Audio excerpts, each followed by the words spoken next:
Estou na MICE presentando a miña última película, Malgrat, que é estreno mundial aquí na MICE.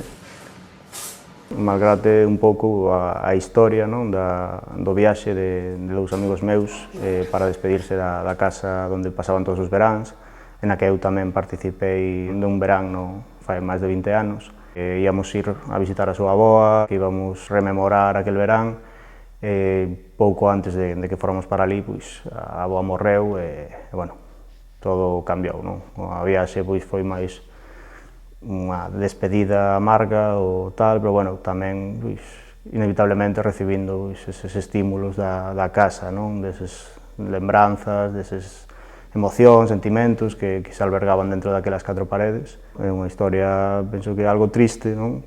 Pero bueno, que ao final pois, tamén ten un punto positivo, non? Que de todo vivido, deses momentos felices e desas emocións que se quedaron ali.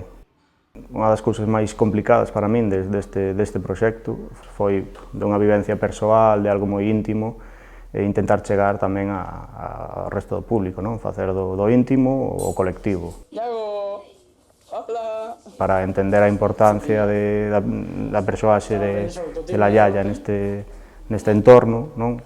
Creo que necesitábamos vela e mezclar ese material de arquivo familiar coa actualidade, pois penso que tamén fai o contrapunto de entender como de importante era a persoaxe no espazo, non?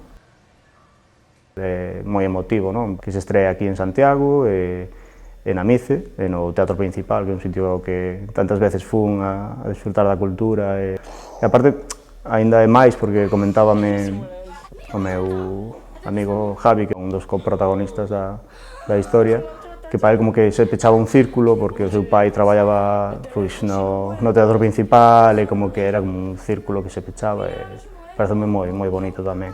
E para min, pois mira, a MICE creo que é moi interesante porque achega, non, a etnografía audiovisual ou a antropoloxía audiovisual a todo o mundo, penso.